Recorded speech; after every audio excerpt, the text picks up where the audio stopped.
Bonjour à toutes, bonjour à tous. Je souhaitais vous parler aujourd'hui de rosé, puisqu'on va arriver sur la saison, si la pluie s'arrête.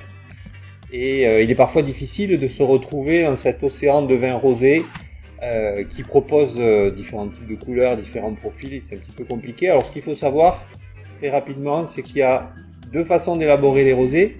Des rosés dits de pressurage direct et des rosés de macération. Alors, les rosés de pressurage direct sont des rosés issus de raisins que l'on a amenés à la cave et que l'on a mis immédiatement au pressoir pour en extraire le jus et les vinifier ensuite à l'image des blancs, selon exactement le même process.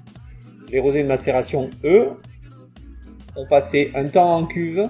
Il y a eu une macération entre la phase solide et la phase liquide, donc le jus et les pellicules, pour extraire un petit peu plus de couleur, souvent, et parfois un petit peu de tanin. Alors pour illustrer mes propos, je vous en propose deux ici que nous avons à la cave, que sont le Cloréal en Côte de Provence, ça se situe au nord de Hyères, à côté de Toulon, et l'épervier du château Pêche-Redon qui se situe à la Clappe, au sud, sur le massif, au sud de Narbonne. Voilà, je mets un fond blanc pour que vous puissiez voir la différence de couleur qu'il y a entre les deux.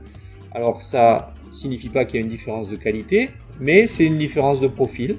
Le premier est donc un rosé en pressurage direct, directement mis au pressoir, qui va avoir une robe beaucoup plus claire et qui va présenter des notes florales, des notes fruitées sur les agrumes, sur des fruits, mais qui sont plutôt des fruits légers de type framboise. Et le second est un rosé de macération, poussé un petit peu à l'extrême, avec une macération un petit peu plus longue, beaucoup plus longue on va dire, très longue même, pour un rosé. Du coup, on a atteint une couleur qui est assez prononcée. Et là, on va avoir un rosé qui aura beaucoup plus de mâche, beaucoup plus de puissance, et qui sera sur une gamme aromatique différente, c'est-à-dire qu'on va trouver des notes d'épices et des notes de fruits rouges. Voilà. Sur le premier cas, on est sur des notes assez légères et florales, des fruits très frais, très légers. Sur la seconde, sur des fruits beaucoup plus mûrs et des fruits avec une personnalité beaucoup plus affirmée. Voilà pour aujourd'hui, voilà pour les rosés. Nous avons évidemment une gamme très étendue à la Compagnie des Bonnes Bouteilles et nous serons heureux de vous les présenter de vive voix. À très bientôt. With the heart, the piccolo and the king.